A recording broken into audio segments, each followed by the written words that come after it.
aussi, chez chaque civilisation, c'est chaque génération qui nous parvient aujourd'hui, mais toujours avec des initiatives. C'est dingue. C'est dingue. Voilà. Vraiment, ça nous confirme qu'on est sur la bonne voie. Et pourquoi tu dis que ça te confirme? Comment tu sais? Parce que ce qu'on étudie était déjà dit il y a 2500 ans, et déjà dit avant, et déjà dit avant, et la boîte déjà, donc ça nous valide, nous. Oui, ça nous valide dans nos expériences. C'est ça. Et l'idée, ça amène quoi? Qu'est-ce qui fait qu'on remarque quelque chose? Changement. Euh, moi, ça m'aide tout le temps.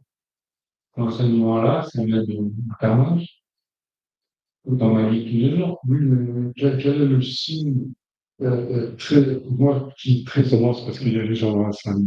Ouais. Mhm. Oh, bon,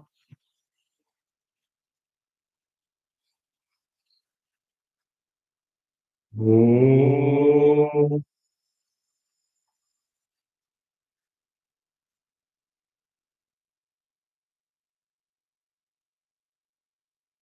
oh,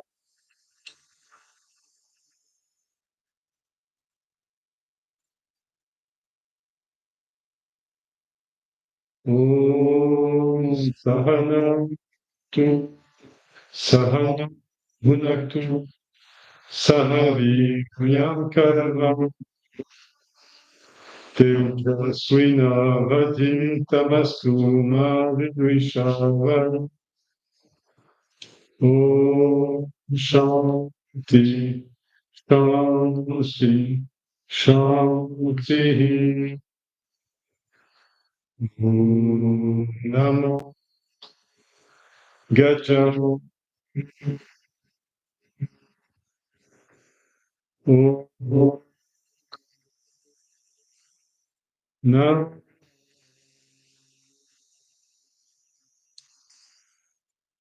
Om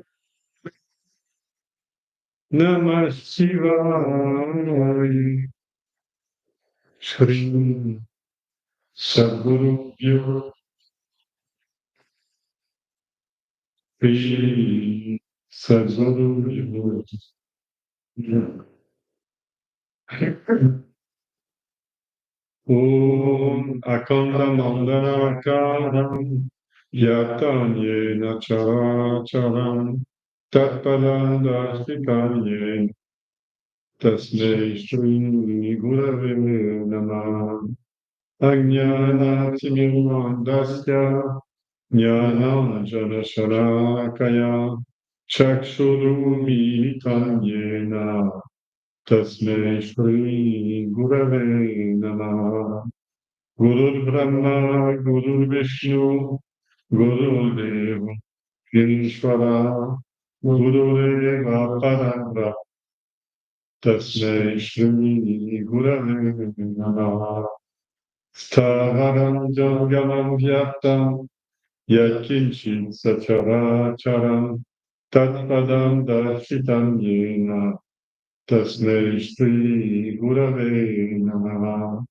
Chinmayam Vyapiyat Sarvam, Trailokyam Sacharacharam Tatpadam Darshitam Yena Tasmai Shri Gurave Namaha. Sarva Shruti Shiroratna Viraji Tapadam Buja Vedantam Buja Suryoya Tasmai Shri Gurave Namaha. Chaitanya Shashvata Shanto Vyomati Niranjana Binduna Dakaratita Tasmai Shri Gurave Namaha.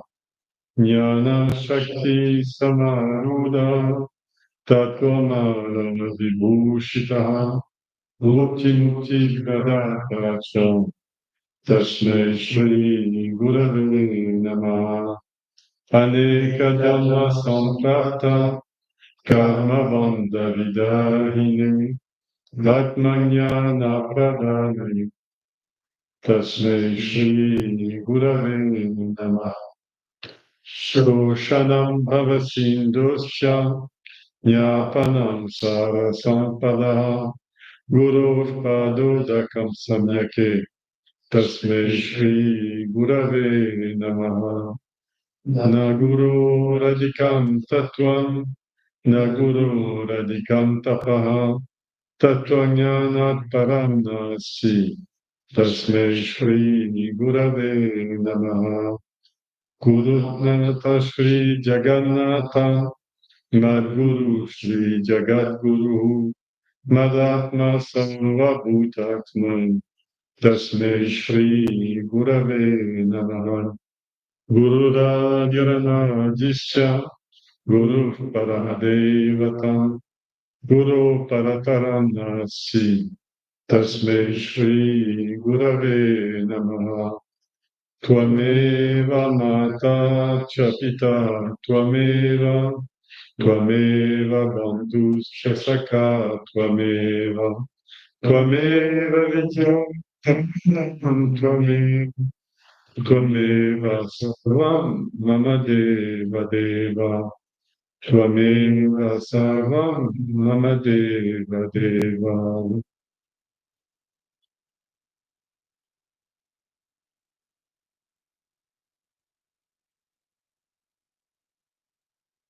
Om Namo Bhagavate Vasudevaya.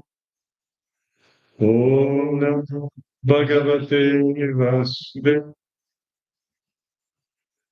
Om Namo Bhagavate Vasudevaya.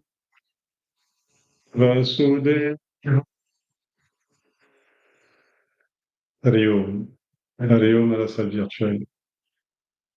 Alors, aujourd'hui, on va traiter l'histoire numéro 61, de la suite de l'histoire de Bharata, et peut-être le 62, on verra en fonction du commentaire, mais je pense qu'on fera les deux dans la soirée. D'accord? Donc, on va commencer par 61, qui est intitulé Bharata le cerf. Alors, vous vous rappelez de l'histoire, c'est-à-dire que dans sa naissance précédente, après avoir été le grand, immense Maharaj, Bharata Maharaj, le plus grand des rois de la Terre, puisque la Terre a pris son nom à partir de là. Tout le continent asiatique s'est appelé Bharata Bhumi ou Bharata Varsha, parce que c'était la terre du grand roi, du grand Maharaj Bharata. Et après avoir gouverné pendant des années et des années, très bien, le royaume était caractérisé par le fait qu'il n'y avait aucun ennemi, aucune opposition. Tout le monde appréciait ce qu'il faisait. Il y avait la paix, l'abondance, la terre était en ordre et tout ça. Il était à la fois très empathique avec tous les gens de son peuple et tous ceux qui l'approchaient, mais en même temps, il était d'une discipline de fer vis-à-vis de lui-même et il exigeait aussi des autres qu'ils agissent, c'est-à-dire exactement comme le précepte de Krishna, c'est à l'action seule que tu as droit. L'action voulant dire l'action juste, dharma.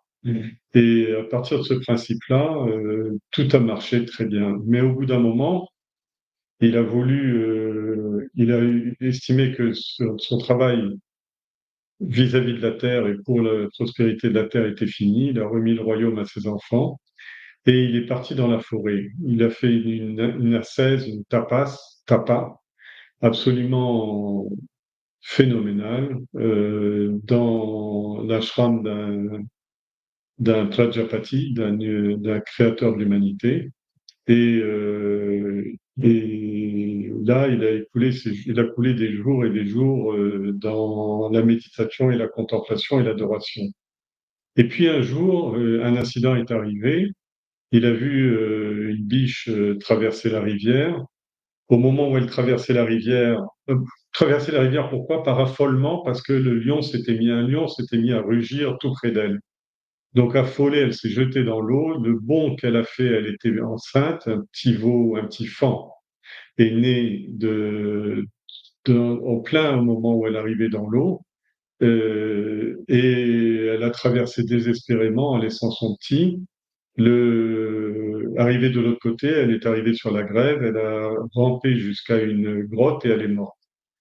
Et Bharata s'est pris d'affection pour le petit nouveau-né qui était sans défense, sans parents, sans sa horde, etc.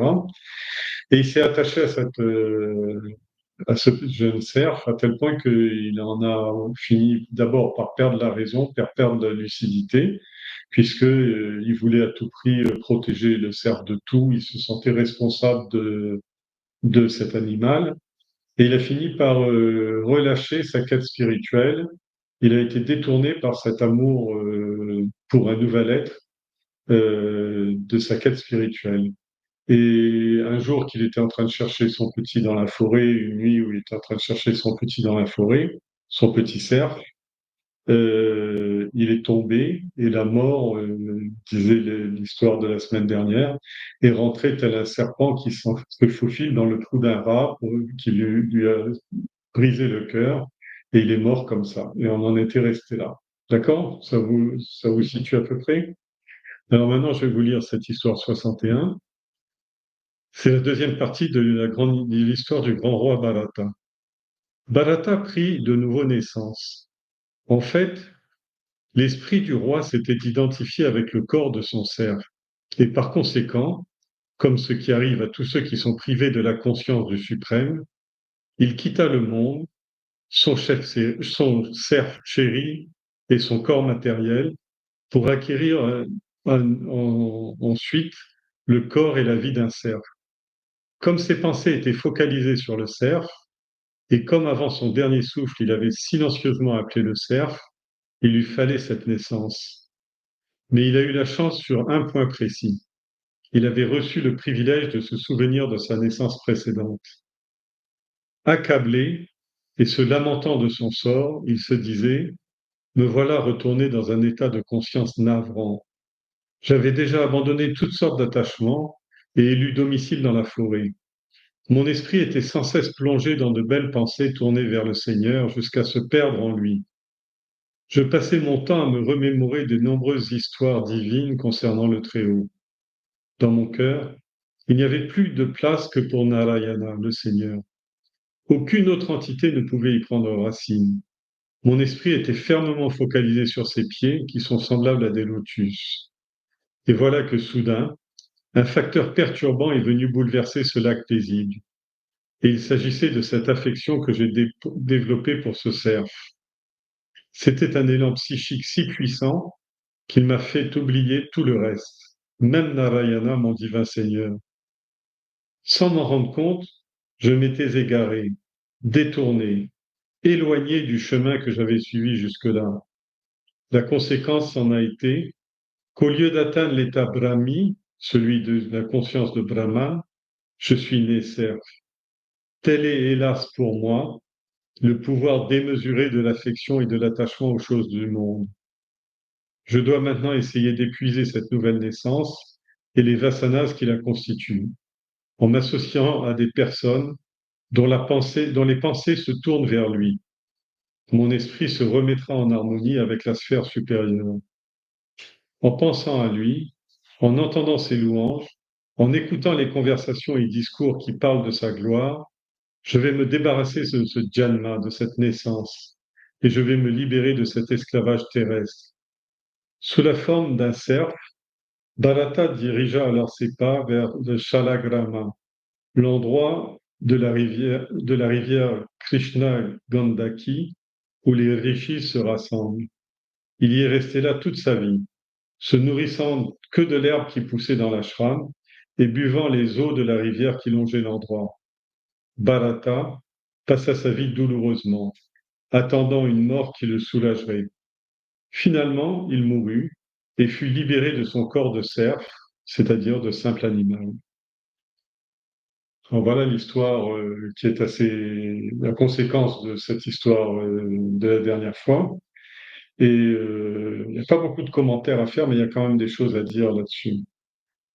C'est-à-dire que je vous ai mis un petit post-histoire en disant, en vous rappelant un des versets du Bhagavatam qui explique l'état de Bharata. Le verset dit: une fois dans le corps d'un cerf, Bharata commença à se lamenter, c'est-à-dire qu'au moment de la mort, il ne savait pas où il allait. Mais la pensée a fait que quand il a repris conscience, pas vraiment juste après la naissance, parce qu'il faut que les fonctions internes des organes des sens, etc., se libèrent pour que le bébé, que ce soit bébé homme ou bébé cerf ou bébé singe, pour qu'il puisse prendre conscience. Quand il a pris conscience qu'il avait le corps d'un cerf, tout de suite la Bharata commença à se lamenter. Quel malheur! J'ai chuté du chemin de la réalisation de soi. J'ai abandonné mes vrais fils, ma femme et mon foyer pour progresser dans la vie spirituelle. Et je suis parti au milieu de la forêt pour vivre en solitaire dans un lieu sacré. Je me suis maîtrisé et j'ai obtenu la réalisation.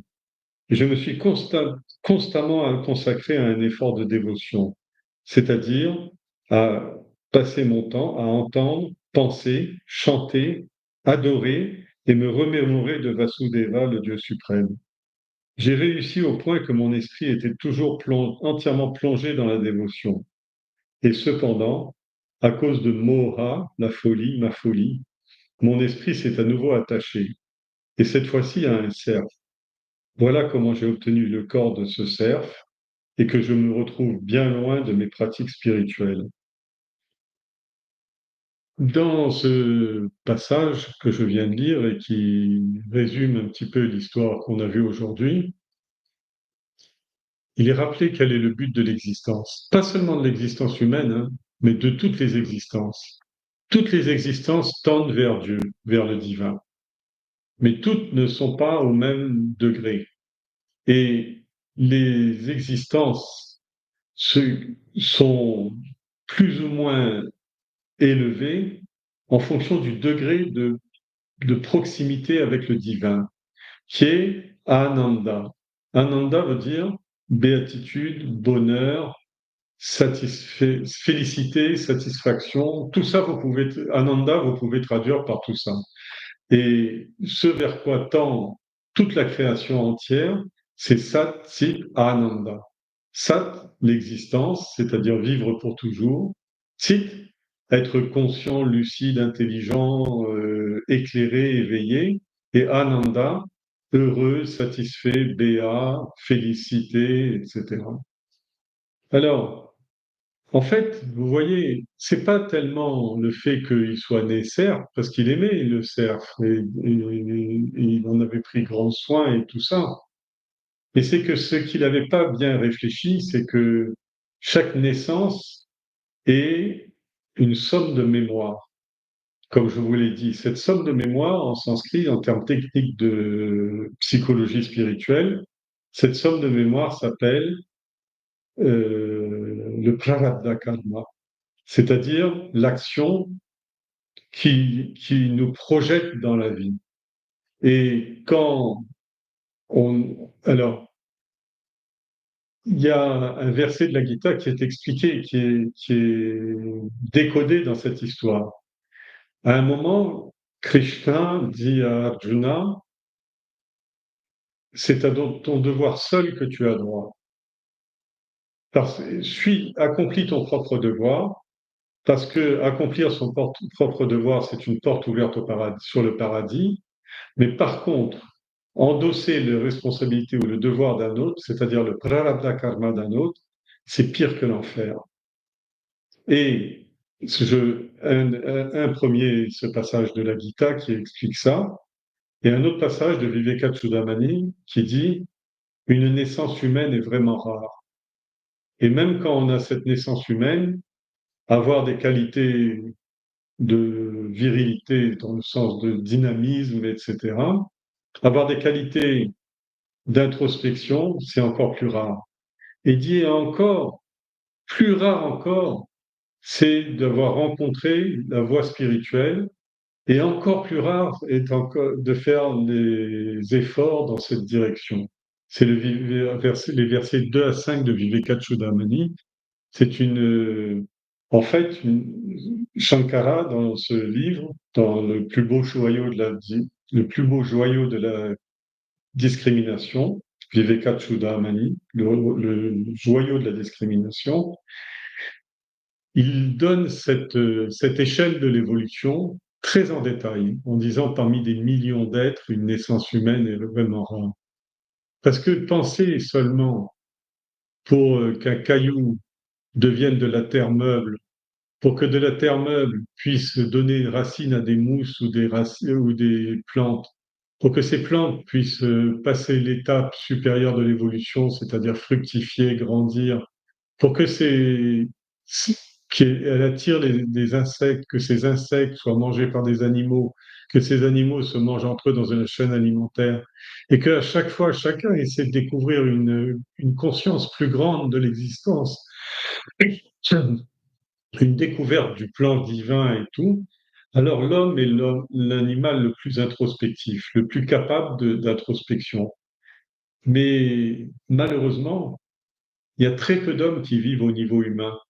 Il y a l'immense majorité, je ne sais pas, je vais pas dire un pourcentage parce que c'est pas une question de statistique ou extérieure, mais l'immense majorité des gens se contentent de répondre aux pulsions intérieures, aux besoins physiologiques, aux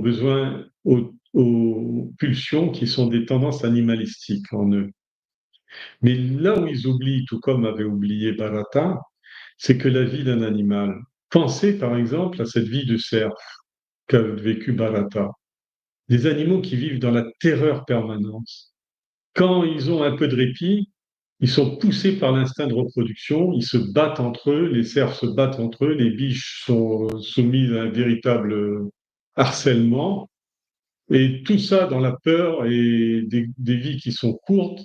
Même on dit, c'est vrai, c'est un animal noble, c'est un animal doux, c'est un animal satouique, mais pensez à ce qu'ils vivent de l'intérieur, les mouches qui les piquent sans arrêt, sans pouvoir se défendre, les maladies contre lesquelles il n'y a pas de médecin, d'empathie de la société ou d'organisation de la société pour faire face, etc. Ils vivent d'une façon très naturelle et tout. Mais c'est une vie quand même avec une dose de douleur et de souffrance qui est de loin très supérieure à celle des hommes. Alors, euh, lui, Bharata, qui était arrivé au sommet de l'aventure humaine, c'est-à-dire déjà, c'était un des grands de ce monde. C'était, je sais pas, mais plus que l'équivalent d'un président des États-Unis aujourd'hui. Vous voyez ce que je veux dire? Il était le maître incontesté de la terre entière, parce que en plus, il n'y avait pas de conflit. L'Amérique est un empire impérial, mais avec forcément des oppositions, une histoire à gérer et tout ça. Lui, il était le descendant de Vishnu, le descendant de Vrishabha, le taureau, et Vrishabha avait façonné la terre de façon à ce qu'un grand roi puisse la gouverner avec ses continents, ses fleuves, ses mers et tout ça. Et il avait tout compris de la course du soleil. Vous vous rappelez ces histoires-là? Et donc, c'est un descendant de ça. Et son père, Reshaba, avait dit de tous ses enfants, à ses 100 autres enfants, 100 autres enfants, qu'il devait obéir à Bharata parce que c'était le plus capable et que c'était le plus proche du dharma d'un grand roi. Et donc, euh, quand il prend cette naissance, forcément, il est accablé. Il est accablé, mais il comprend pourquoi. Parce que, en fait, la naissance n'est ni une punition divine, ni un coup de dé du hasard, ni les forces de la nature qui décident. C'est chaque individu qui prend qui construit son destin. Comme on dit, en fait, au cours de cette vie, vous imprimez une pellicule photo d'un film qui sera le film de votre vie future.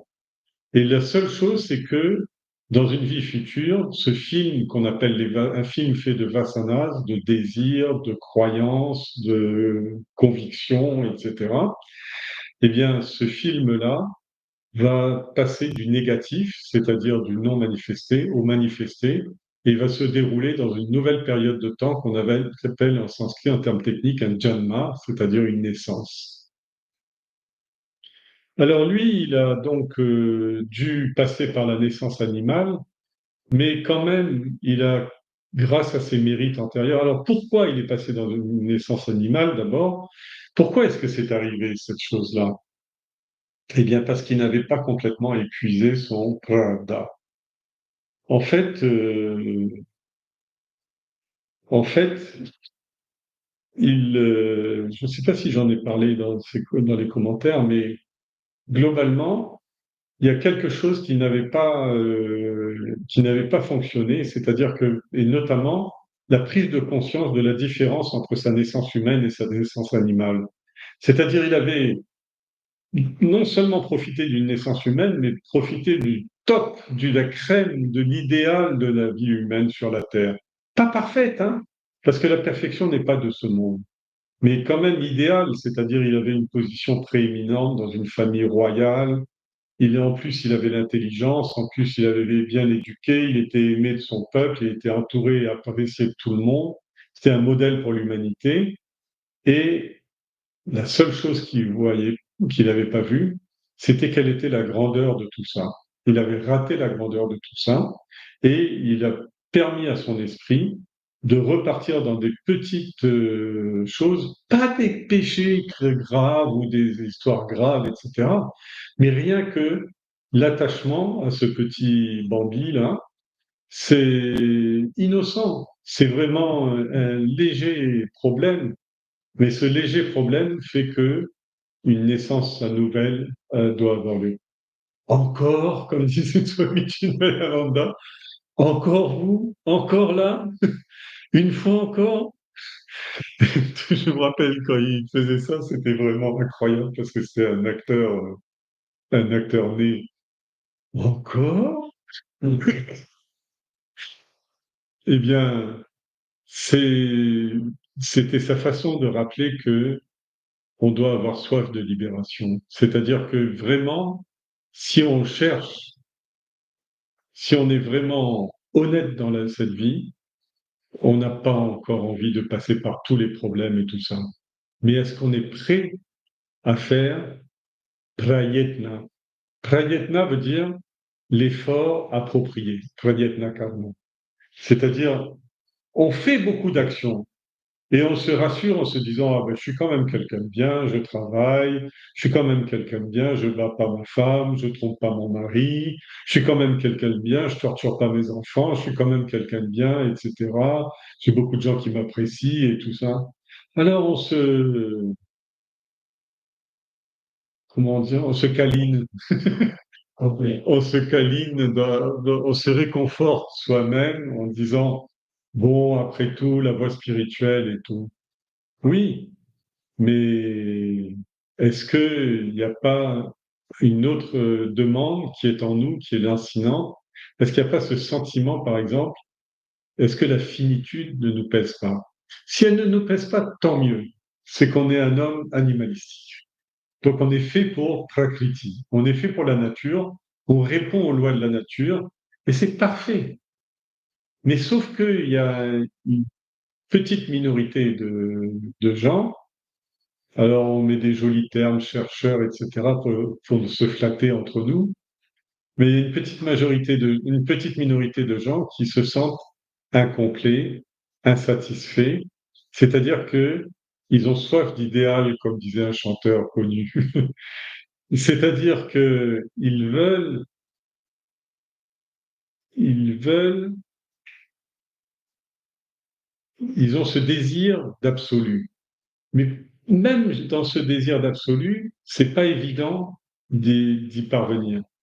C'est-à-dire dans ce désir d'absolu, il faut que la personne comprenne que c'est pas un flash qui s'appelle un flash de bonheur ou je sais pas quoi, mais c'est plus une restructuration de la personnalité interne, une reconstruction intérieure avec des efforts, avec une organisation, avec une pédagogie qu'on s'applique à soi-même, qu'on appelle la discipline. Et il y a beaucoup de possibilités de discipline spirituelle. Vous pouvez suivre la voie du yoga, vous pouvez suivre la voie du sankhya, de la connaissance, vous pouvez suivre la voie de la foi bhakti, vous pouvez suivre la voie de karma, l'action désintéressée, vous pouvez suivre la voie de l'introspection, qu'on appelle le Vedanta, c'est-à-dire l'Advaita Vedanta. C'est-à-dire que vous avez beaucoup de cordes à votre arc pour le faire. Mais est-ce que vous tirez sur ces ficelles-là? Est-ce que vous vous posez les bonnes questions? Qui suis-je vraiment?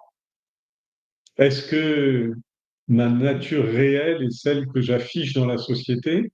Est-ce que je suis en paix avec moi-même? Ça, c'est à ce moment-là, vous êtes dans le Vedanta. Si par exemple vous dites, je contrôle pas mon esprit parce que j'y arrive pas, ben à ce moment-là, ce que je fais, c'est que je dépose cet esprit et je dis, Seigneur, c'est toi qui agis à travers moi, donc c'est toi qui t'occupes de mon esprit. Moi, je me contente d'une chose, c'est bhakti. Tu es grand, je suis petit, tu es intelligent, je suis crétin. C'est-à-dire, je me mets complètement entre tes mains. Je suis comme un organe tel que des mains ou des pieds ou un cœur ou des oreilles. C'est-à-dire, je fais ce que j'ai à faire dans le monde pour toi, parce que tu m'as mis dans cet endroit-là. À ce moment-là, je suis ce qu'on appelle un bhakta. Je suis un fervent dévot. Mais il y en a d'autres, ils disent, non, cet esprit-là, je vais aller croiser le fer avec lui. Alors ils commencent, ils vont chercher un maître et tout, qui leur dit, ben, commencez déjà par vous occuper correctement de votre corps. Ok, je m'occupe de mon corps. Maintenant, tous les jours, méditez. Ok, je médite. Ne bougez plus. Ok, je travaille l'immobilité, le calme et la décontraction, le contrôle du souffle et tout. Et maintenant, pour mon esprit, là, le maître va leur dire, ne pensez plus. Et ça s'appelle la voie du yoga. C'est exactement ça que Patanjali demande. C'est-à-dire, ne pensez plus qu'à une seule chose jusqu'à ce que cette chose-là, votre esprit soit complètement dissous.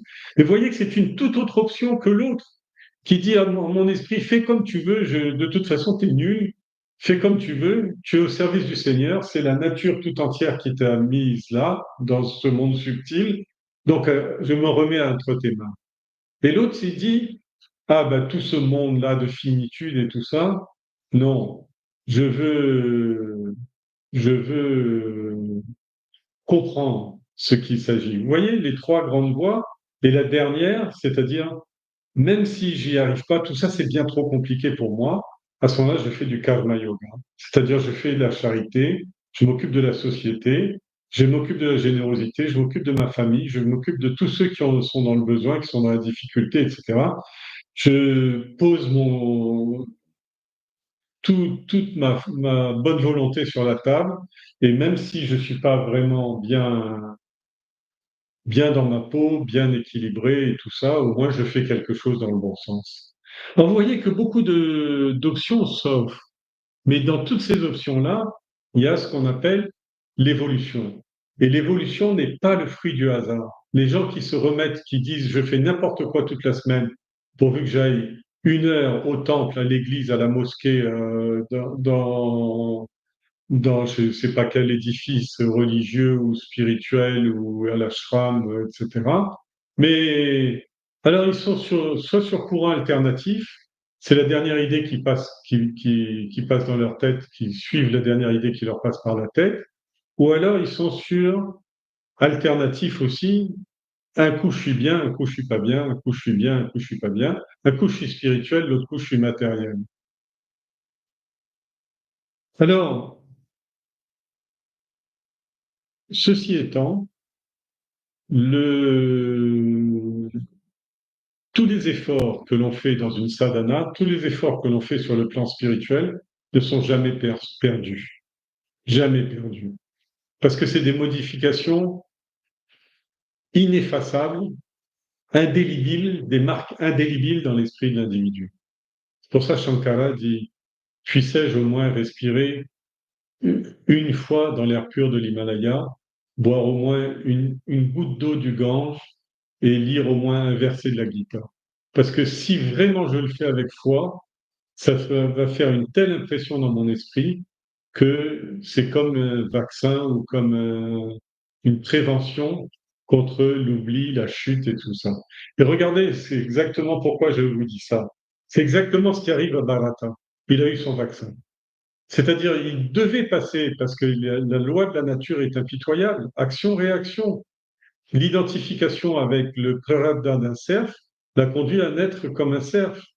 Mais il avait quand même son mérite, son punyam spirituel, qui fait que même dans la vie d'un cerf, même s'il est plus capable de parler, même s'il est plus capable que de bramer et se nourrir en broutant de l'herbe et tout ça, et se battre dans son clan et tout, jamais il a oublié le Seigneur.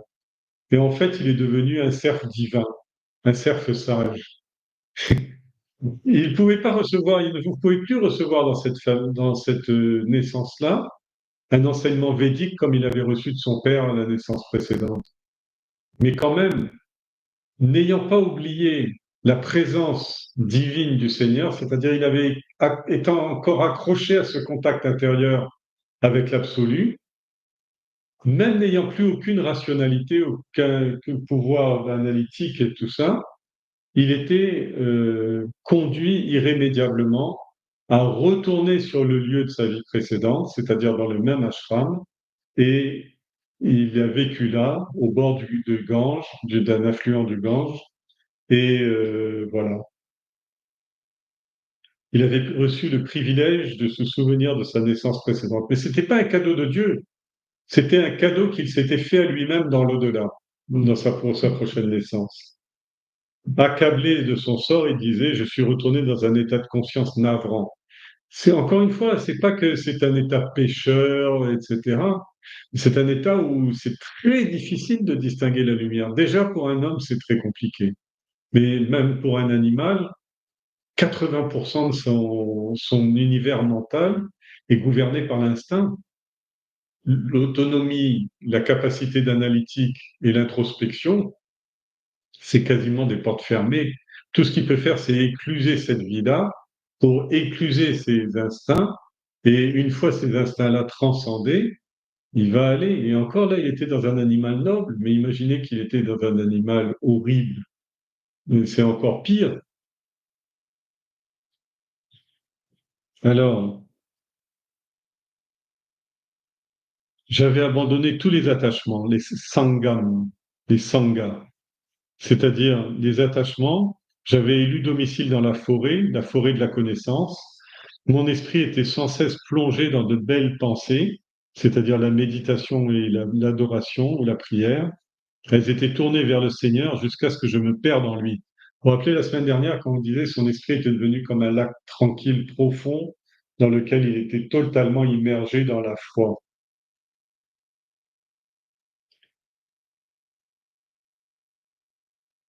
Dans mon cœur, il n'y avait plus de place que pour Dieu. Aucune autre entité ne pouvait y prendre racine. C'est pas qu'il était complètement... il avait choisi la solitude. Je vous ai dit que le développement spirituel, la solitude est favorable. Je dis pas qu'on ne peut pas le faire sans la solitude, hein, mais on doit avoir un esprit de solitude, c'est-à-dire ne pas dépendre complètement des autres pour son affect, pour la tenue de son corps et pour la tenue de son esprit. Son corps, son esprit et son cœur doivent être libres et indépendants. Étant libres et indépendants, il y a de la gratitude envers les autres pour tout ce qu'ils font pour vous. Mais il n'y a pas de la dépendance, c'est-à-dire la volonté de s'approprier forcément des fluides en notre faveur, des fluides d'amour, des fluides d'aide, des fluides de conseil ou des fluides de dépendance physique. C'est pas bon. Il faut être indépendant. Ça, c'est une chose, c'est déjà une première forme de solitude. Et la deuxième forme de solitude, c'est la capacité, au moins une ou deux fois par jour, si possible le samedi, c'est-à-dire lever du soleil, coucher avant de se coucher, avant de se lever, avant de se coucher, essayez au moins dans votre cœur de consacrer 5 minutes. On va dire, ouais, c'est un égoïste, il suit une voie complètement égocentrique parce qu'il ne pense qu'à Dieu, etc. Mais penser à Dieu, c'est s'occuper des autres, par exemple. Et par exemple, 5 minutes de méditation sur 24 heures. Il restera 23 heures et 50 minutes, une fois les 5 minutes de la journée tirées, il restera 23 heures et 50 minutes pour s'occuper de la vie et des autres, de la vie mondaine. Mais s'occuper de la vie mondaine, mais sans s'y attacher. et essayez petit à petit de faire passer de 5 minutes à 20 minutes par jour ou par séance le temps que vous consacrez au divin.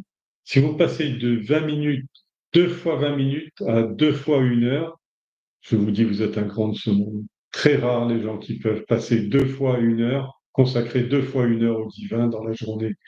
Ça de façon régulière. Ramakrishna disait, la première des choses, c'est la régularité. Demandez aux gens qui font la diagonale des fous, là, demandez-leur est-ce qu'ils font leur entraînement quand ils en ont envie. Mais les gens, ils vous disent ah ben non, ben je vais méditer ou je vais lire un livre spirituel quand j'en aurai envie.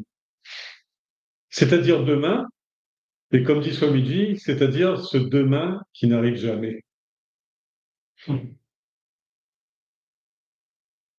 Donc la première chose, la régularité, et puis la progressivité dans des efforts. Le type qui veut faire la diagonale des fous. Mais là, c'est pas la diagonale des fous, hein, c'est la diagonale des sages. Le type qui veut faire la diagonale des sages et qui veut, ou des fous, et qui s'entraîne le premier jour, qu'est-ce qu'il fait? Il décide, bon, ben, mon premier entraînement, comme c'est 180 km l'épreuve, je vais pour le premier jour faire que la moitié, 75 km de cours. Son entraînement s'arrêtera le surlendemain. D'abord, il part à l'hôpital, et puis deuxièmement, il sera dégoûté à tout jamais de ça. Mais pourquoi est-ce que des choses comme l'éducation, comme le sport, etc., on accepte ces disciplines, mais il n'y a qu'un seul endroit où on est complètement indiscipliné, c'est en ce qui concerne sa vie personnelle, c'est vraiment n'importe quoi à l'intérieur, le capharnaüm intérieur. Mais il y a des choses quand même. Si quand même, il y a quand même des choses, essayez petit à petit de recoller les morceaux du puzzle pour essayer de construire ce qu'on appelle une mini sadhana, une mini discipline personnelle.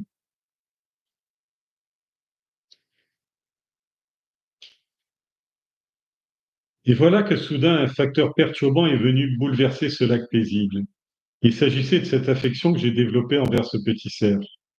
C'était un élan psychique si puissant qu'il m'a fait oublier tout le reste. Tout le temps, dans les satsangs, enfin quand j'avais des groupes de discussion plutôt, dans les groupes de discussion, tout le temps on se repose, mais pourquoi est-ce que j'oublie? Je lis un texte formidable, j'assiste à un satsang qui m'émeut particulièrement, je vais suivre la conférence d'un swami, j'entends quelque chose sur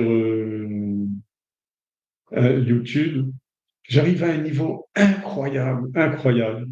Et je me dis, là, vraiment, c'est vraiment quelque chose de grand et tout. Pourquoi j'oublie? De quoi est fait l'oubli? L'oubli est fait des vasanas. C'est-à-dire que globalement, vous devez passer par ça, vous devez passer par cet aller-retour de l'oubli au rappel et du rappel à l'oubli. Vous devez être dans cet état de va-et-vient incessant, mais sauf que ça s'inverse. C'est-à-dire au début, vous oubliez 100% du temps, il vous faut des vies et des vies. Parfois, au hasard d'une vie, vous oubliez 99 ou 90% du temps, et tout d'un coup, vous avez une expérience spirituelle de 10%, et là, vous retombez dans un oubli qui peut durer une autre vie. Et puis petit à petit, les choses se rééquilibrent, jusqu'à ce que vous ayez, par exemple, 10% d'une journée dans laquelle vous êtes dans un état sattvique, c'est-à-dire sans être attaqué par l'agressivité et sans être attaqué par la paresse. Et petit à petit, vous allez commencer un long bras de fer où vous allez essayer d'inverser cet équilibre, essayer de passer à 60% de prédictibilité de votre esprit, c'est-à-dire de conscience de votre esprit, de vigilance de votre esprit, et 40% d'endormissement. C'est normal, parce que le tamoguna s'appelle Maya, est une forme de Maya, et pour que le monde existe, il faut qu'il passe par l'ignorance, par avidya. C'est ce que le Vedanta vous explique, c'est ça l'enquête discriminative. Viveka veut dire réussir à faire la différence, comprendre que le monde ne vit que dans avidya, dans l'ignorance, mais que il y a une porte qui est ouverte vers la conscience, mais cette porte, elle n'est pas très difficile à atteindre, mais elle est difficile à atteindre en fonction de son tissu mental, de son opacité mentale. C'est-à-dire, plus le mental est plongé dans Maya, et c'est pas un péché, c'est pas un crime, etc. C'est la tendance naturelle de l'esprit humain. Et plus l'esprit humain se laisse faire, se laisse aller à sa tendance naturelle, et plus il oublie la voie. Mais avec des textes comme celui-là, vous comprenez que même arrivé très très loin, Bharata ne va pas perdre son temps. Il ne va pas perdre son temps, mais il va quand même perdre une vie. Hein. Mais une vie, c'est rien, parce que si on suit le chaîne de l'évolution, combien de vies ont eu lieu sur la Terre depuis les 8 milliards d'années où il y a eu les premiers fossiles animaux? Vous voyez? Donc, c'est pas grand-chose. Parce que même dans cette vie-là, il devait passer par cette vie pour répondre aux lois de la nature, action-réaction, c'est-à-dire il n'avait pas complètement éclusé son sens animalistique, mais il était protégé par son punyam, par son mérite, qui fait que pas un seul instant, il n'a perdu de vue son objectif. C'est-à-dire que vous voyez, même s'il a dû passer par cette phase où la rationalité, la culture, la beauté émotionnelle, la noblesse, etc., il ne pouvait pas les exprimer, mais il n'a pas perdu de vue, il n'a pas été complètement englouti dans Maya. Il n'a pas été complètement englouti. Et alors, qu'est-ce qu'il se dit? Il se dit, ben, je dois épuiser cette nouvelle naissance. Il ne dit pas, je dois construire quelque chose de nouveau grâce à cette nouvelle naissance. Les naissances, il y a un point assez subtil, c'est que les naissances ne servent pas à construire des nouvelles choses. Les naissances consistent à se débarrasser des anciennes. Parce que, là encore, il faut retourner au Vedanta, c'est-à-dire à l'analyse rationnelle, l'analyse métaphysique.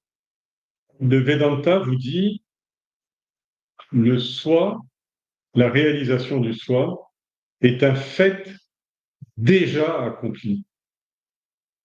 La seule chose que vous devez faire, c'est vous purifier suffisamment, c'est vous mettre à la hauteur de cette nature qui est déjà la vôtre. Vous n'allez pas construire cette nature dans une vie future parce que ceci ou parce que cela.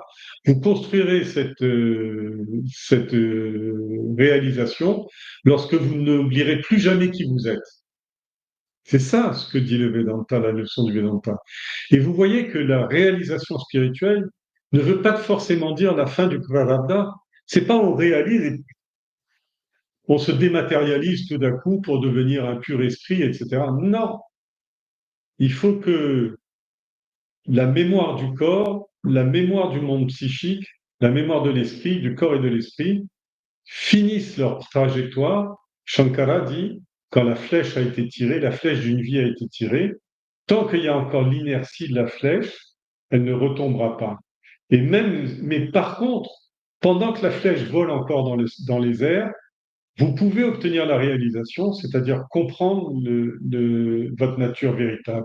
Mais la flèche continuera jusqu'à atteindre son but. Sans m'en rendre compte, je me suis égaré, détourné, éloigné du chemin que j'avais suivi jusque-là. Et la conséquence a été qu'au lieu d'atteindre l'état de conscience absolue, qui est autre chose, l'état brahmi est autre chose que l'état de réalisation spirituelle. Je suis nécessaire, c'est-à-dire que j'avais encore à écluser un prarabdha. Tel est, hélas, le pouvoir démesuré de l'affection, le sangam, et de l'attachement aux choses du monde. C'est pour ça que on verra la semaine prochaine, parce que je n'aurai probablement pas le temps de faire la deuxième histoire, mais on verra la semaine prochaine. Il dit dangereux est le asat sangam. C'est-à-dire ici, ce qu'on fait ce soir, on appelle ça un satsangam. Sat, la réalité, la vérité, essayer de s'attacher à garder en tête la vérité. Mais on fait d'autres actions qui sont des asat sangam, c'est-à-dire qui nous plonge un peu plus profond dans l'ignorance ou dans la non-connaissance, qui nous éloigne de notre véritable nature, et notamment quand on suit les autres et quand on imite les autres. En particulier, si par exemple vous prenez les... C'est pour ça qu'on vous dit les mauvaises fréquentations dans la vie. Dans le bon sens populaire, on le fait par méthode d'essai et d'erreur. Alors on dit, fais attention, mon cher enfant, mon fils, ma fille, fais attention, les mauvaises personnes peuvent t'entraîner dans un gouffre dont tu n'auras du mal à de te dépatouiller. Fais attention, fais attention. Essaie de fréquenter, mais malheureusement, souvent on ne sait pas où adresser ses enfants pour le, pour les aider. Et les civilisations traditionnelles sont beaucoup plus fortes que nous parce que dès l'enfance, par exemple, si vous regardez un ashram comme la Chinmaya Mission, vous avez ce qu'on appelle le Bala Vihar. Bala veut dire petit enfant, Balam veut dire l'enfance, Vihar, c'est-à-dire éveiller l'enfance, aider l'enfance, etc. Alors, dès la plus tendre enfance, avec des choses simples, dire le bon Dieu est gentil, tu as un éternel compagnon, il s'appelle le bon Dieu. Il a 10 serviteurs. Tu sais quels sont ses serviteurs? Tu peux me les citer? Non, papa, non, maman, je ne sais pas. Tes 10 doigts. C'est avec tes 10 doigts que le bon Dieu fait tout ce qu'il veut pour ton service, etc. Des petites choses, il n'y a pas besoin d'avoir fait maths sup, maths spé pour comprendre des choses comme ça, vous voyez? Alors on apprend les mudras. Pourquoi tu joins les mains? Parce que moi et toi, on se réunit pour aller vers le bon Dieu. Pourquoi est-ce on apprend aux enfants à allumer la lampe? On leur dit pourquoi on allume la lampe? Parce que c'est la lampe qui nous éclaire. Eh ben, c'est la même chose. On a peur. Tu as peur dans le noir, mon petit. Eh ben, quand tu allumes une lampe, tu es un peu rassuré. D'ailleurs, tu entends tout le temps les enfants dire, on entend tout le temps les enfants dire, papa, maman, laisse une lampe allumée, s'il te plaît, j'ai un peu peur le soir. Et des petites choses. Et ces petites choses-là, les adultes les méprisent, traitent ça par-dessus la jambe, font tout à la va-vite, n'importe comment, etc. Parce qu'ils ont des grandes choses à faire. Il faut s'acheter une nouvelle voiture. Mais pendant qu'on s'occupe de ça, on ne s'occupe pas de accompagner les enfants. Et le rôle notamment des pères, les mères les accompagnent avec amour et les pères les accompagnent avec rationalité. Et c'est ce couple-là qui doit accompagner l'enfant plus vite et l'empêcher d'avoir les mauvaises fréquentations. Les écrans n'ont rien de mauvais en soi, mais regardez ce qu'on met sur les écrans. Que de la violence, des choses stupides, bêtes comme tout, même si c'est pas négatif, mais des crétinisés, etc. Mais quand même, si on a la force de ne pas se laisser dériver par les écrans, il y a tellement de belles choses.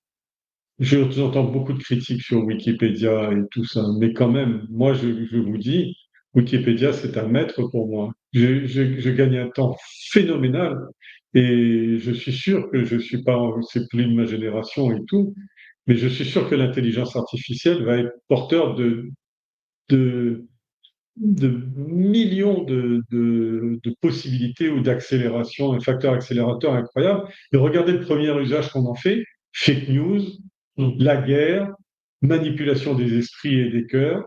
Voilà la première chose qu'on utilise. Mais vous allez voir qu'il y aura d'autres choses qui viendront. Alors, je dois essayer d'épuiser cette nouvelle naissance avec les vasanas qui l'accompagnent et qui la constituent. Et je vais m'associer avec des personnes dont les pensées sont tournées vers lui, vers le Seigneur. Mon esprit va se remettre en harmonie avec la sphère supérieure. Pas se remettre en harmonie à faire du bien dans le monde, etc., mais se remettre en harmonie avec les forces divines qui gouvernent la Terre. Alors, en- quand je dis ces forces divines, ne croyez pas que c'est des bons dieux qui sont dans le ciel et qui font du surf sur les nuages ou des balades en chariot dans le ciel, etc. Non, les forces divines, c'est la plus belle partie de ma personnalité. C'est-à-dire, les plus belles de mes émotions, c'est les plus créatifs de mes idées, c'est les plus compassionnels de mes relations, c'est quand je vois le bien chez les autres, quand je vois le bien chez moi, à ce moment-là, je vois le bon Dieu partout. C'est ça les forces divines dont on parle, les sphères supérieures. Se mettre en harmonie avec la sphère supérieure, ça veut dire exactement ça. N'oubliez pas, la création entière est faite de trois gunas qui s'appellent Sattva-guna, Rajoguna, Tamoguna. Tamoguna, paresse, obscurité, brutalité, cruauté. Rajoguna, excitation, agitation, sexe débridé, etc.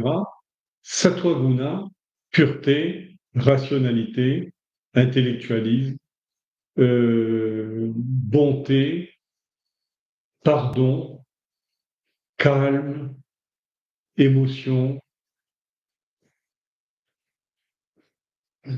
maîtrise, etc. Enfin, toutes les belles qualités que vous trouvez dans le dictionnaire. Ça s'appelle la sphère supérieure, les devas. Les devas étant les belles idées, les belles notions, les belles intelligences, etc. Eh bien, fréquenter la sphère supérieure comme il a fait. Il est à l'état de cercle, mais il se dit, ben,